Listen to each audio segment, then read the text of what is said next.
talk about a time that I got diagnosed with a blighted ovum. Now, this happened when me and my hubby were planning to have another baby, which was our second daughter, Leah. Now, during the time me and my hubby were trying, in the end of December, November in 2016, we were trying to have a baby because we wanted our daughter, our first daughter, Andrea, to have a baby sister or baby brother. So we were trying in those times, those time frames, which is November and December. In January, we found out that I was pregnant. It was like January 4th of 2017.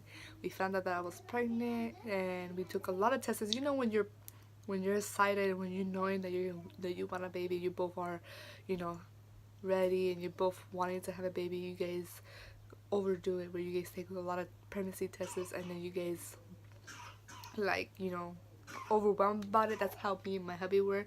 We were overwhelmed, so we would take so many tests. And then at the time we took the test on January 4th, we found a little positive test.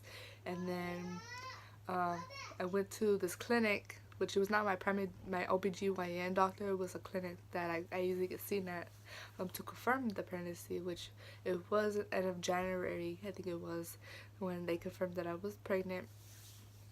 Now, between those times, everything was okay. In January was good. February was okay.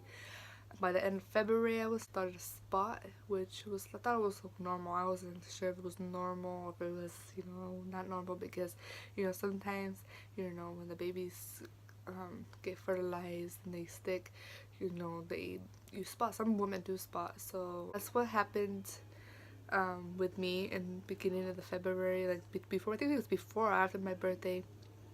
I was spotting, and then it went away, so I was like, oh, maybe it was just the implanting part, which I thought it was. So me, in between those months, I was not having like pain. I was saying, like, I would feel awkward, feel weird. My body was like getting like a mister period. Like, when women have their periods, they get like cramps and sickness and nauseated and all that. I was feeling that, but not as bad. And now in between March and April, or not even between, or after, like maybe end of February and March, I started spotting it again, which I thought that was odd, because in my first pregnancy I never had that trouble. I never had that bleeding, spotting. I never had that cramping. I never felt that thing with with my first child. So it was kind of new to me. So me as a mom, as a, already a mom, and I already experienced it first time, thing, you know I was kind of like panicky in a way, because I have anxiety. So it's like, when that was happening again, I was like, oh my god, I need to go get checked. So when I got checked, they checked me. They couldn't check me because I was too young, too early in the pregnancy. um so they couldn't really do anything about it. They said that I needed to put on bed rest, and maybe the bleeding would stop, to relax and not stress, about it. So I did listen to the doctors at the time. um so it was just like, okay, I'm just gonna do that. The second time, in between March and April, um I started bleeding again, and this time was more, which was kind of scary for me, because I was like, okay, I'm pregnant, one. Two, why am I spotting? Three, that's a lot of blood. And I was thinking, like, okay, maybe I'm doing something that I shouldn't be doing. Because, I mean, I wasn't doing anything like, physically. I wasn't like doing physical activity. I wasn't, you know, picking up heavy things. I wasn't, not doing what the doctor didn't tell me to do, which, I was following directions and listening to my hubby, and not trying to stress myself out. But when I started bleeding again, in between that time, I had to go back, and then they checked me with the ultrasound, my stomach. They saw, they they thought they saw everything was good. They checked me down there, they saw that the mucus plug was, there. So, they didn't really understand why, maybe about, they didn't really understand why I was bleeding. But then when the doctor came in, he told me that I was probably gonna have a miscarriage, that that I was gonna have a miscarriage, so maybe be on bed rest for this amount of time, like 3-4 weeks, be on bed rest. Just don't stress about it. So at the time, nothing else happened. It stopped bleeding. They told me to follow up with my OBGYN, and the reason why I didn't see my OBGYN at the time I couldn't get in because I guess because I needed to fix my insurance, and I had to go and be on a waiting, not a waiting list, but like a long wait to see him. So I had to wait in that time to see him. It was in April or something like that, around April. And and when I went to the ER, that's when I got diagnosed with miscarriage. Is when I went to the ER. The ER told me that I was gonna have a miscarriage. They told me that I needed to get seen by my OBGYN to, evaluate, see if my hormones, the baby, the pregnancy hormones, if it's high or if it's low, see what's going on. Now, I was like 3 4 months, 4 5, yeah, 4 months, maybe like 4 months. I think I was 3 to 4 months, 3 4 months when when I saw my doctor. I think, yeah, it was 3 to 4 months when I saw my OBGYN. And then when I before I saw him, before that day I saw him, that week before I saw him, I was bleeding again, which was more, and it kept on bleeding. So I went back in, and this time they wanted to do an ultrasound on me. They wanted to check me to see if I was, dilating, or if I was losing my mucus plug. They were doing all of that stuff. So they did that ultrasound on me. They were looking. I saw they saw the sac and everything. And then I remember asking the guy. I said, "Hey, did you see the baby? Can you see the baby?" He did not say nothing. He couldn't tell me because they say that the ultrasound people that are not allowed to say anything. But when we were asking him, got me kind of nervous because I was like, damn, he's not saying anything. He's looking like this. He's looking at that. So I was like all stressed out. And between those months, I was stressed out when I was pregnant. So in between those times, when he was checking me and everything, and then when they called me back, I had to go back in the waiting room and wait till the doctor called me back in there to tell me if I was, that there was a baby or if I was pregnant. They were checking my hormones and all that. So the doctor calls me by myself. My husband, like, in the waiting room, they didn't let him in, which got me kind of pissed off because, he's the dad. Why couldn't he come in the room with me when we know that we're going through something like this? Which they told me on the first time I was gonna have a miscarriage, and then this second time, I was all stressed out because I was like, man, I don't know what's going on. I thought I was actually gonna lose the baby. So for them to be like, no, he can't come in, that got me kind of mad. So when I had to go in by myself, the doctor sat me down, and I knew something was wrong when they sat me down in the office, in that little office in the hospital ER room. When they sat me down, and then the doctor said, look, you showed me the papers, you showed me the hormone level, not even the hormone levels of me being pregnant. He said, this is okay.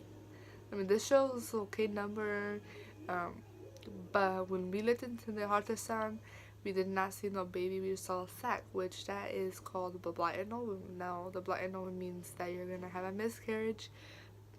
I mean, it means that's why you're bleeding a lot. It's because you're gonna soon lose that sac. That means that there's no baby. Now, he said, since you're gonna have a miscarriage, we can give you some pills to, to make it come out so that you won't be feeling all that stress and hormones and feeling, like this, feeling overwhelmed. And when he told me that, I broke down. Like, I was, I never been this before. I was alone in the room.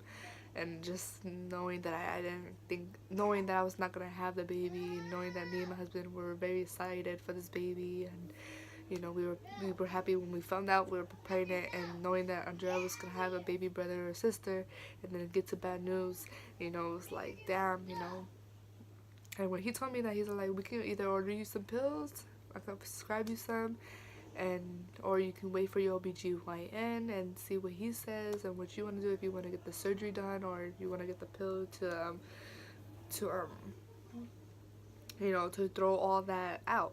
And I said, I'm gonna wait till the OBGYN, since you've already confirmed that there's no baby, just a sac, and then it's called Blighted Ovum, which that kind of I after I left that office, I was breaking down to my husband, telling him there's no baby, telling him the bad news. We sat in the car for a little bit, and then told my mom and my parents the bad news and everything. OBGYN, to talk to him and see what he says. So when I called the next morning, or the next day to call the office and talk to the nurse at my OBGYN and letting her know what the situation was, what happened, and why I went to the hospital. She told me to wait, wait till you come in to see your OBGYN. He's gonna come, let him check you first, and then we're gonna check your CG levels or your hormone levels and see how high they are. If they're high, that's good. If they're low, I mean that's bad. I mean they then diagnose you with the right thing. So that week, after that week, I had to go in. I went in and took a P test. Then the day he checked me, he said everything was okay down there, but he checked me.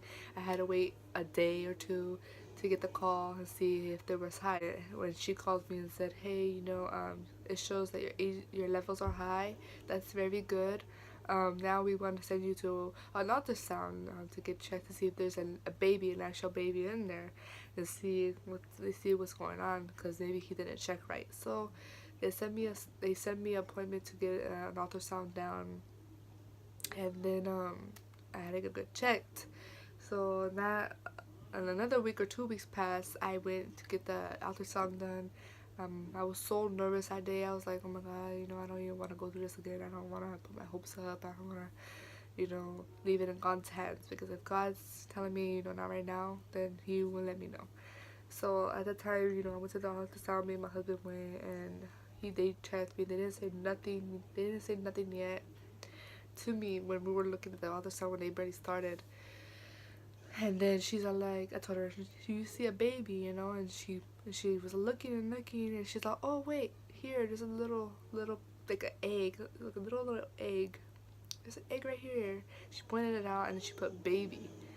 My heart dropped. I started like being emotional, because I was like, what if I would have taken those pills? What if I didn't listen to my gut and would have just let all this stress out, just basically abort the baby? That's basically what they were telling me to do. What if I had done that and listened to them and I didn't wait? So when she told me that there was a baby, and that they were gonna send that information to the doctor and everything, it made me realize, like, I'm not gonna listen to these doctors, especially at the ER doctors. I was not gonna listen to them, because the doctors at the ER, they're really not good at what they're doing in the ER. I say where we live, they don't really give you the right information. Or when they told me there was a baby, what if we would have done that? You know what I mean? So it was a relief on us. All that stress that I put on myself, it was a horrible. I was crying, I was stressed out, thinking like, damn, I gotta go through surgery. Damn, like, all those 3 months, 4 months that I went through with stress, crying, being depressed, knowing that there was no baby, I was very overwhelmed. And it's very hard to, not to believe a doctor, especially, when you you put your faith in doctors out there, because when you're sick, you go to the doctor, you think that they're giving you the right medicine, they're giving you the right diagnose for what you have. That's what I see, is that you can't always believe what they tell you. Hi guys, sorry my camera died. I don't know why it died. That was kind of awkward and kind of scary at the same time. I put my glasses on because I was kind of like, oof.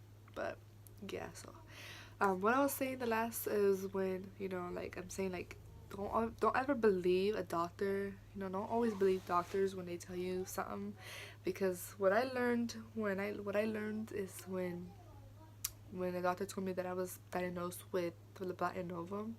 I thought I could trust the doctor. Obviously, I didn't. Well, I did trust the doctor. I believed his words. I was stressing.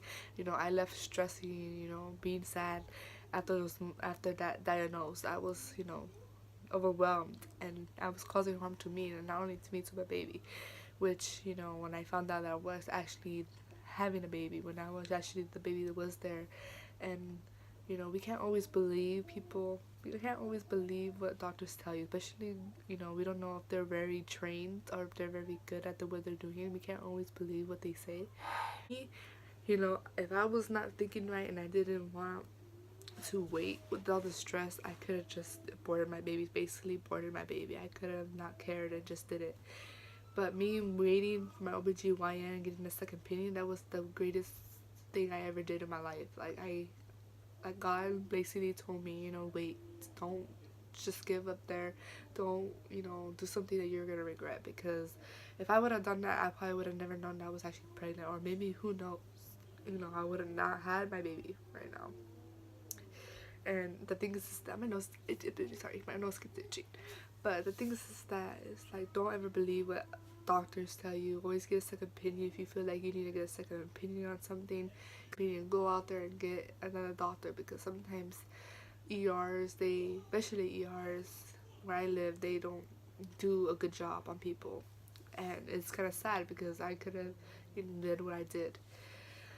But as that time that we found out I was pregnant, you know, it was a good relief. Like I said, it was a good feeling. You know, it was a relief off my chest and off my hubby's chest, because, you know, we were stressing out because we thought we were pregnant, and it was better than what we were thinking of doing, you know. And all that thing that I went through, all that stress that I went through, was basically for nothing, you know. All that bleeding, all that cramping or pain I went through was normal. And there's a lot of women that go with bleeding all through the 9 months. There's a lot of women that go with worse pain.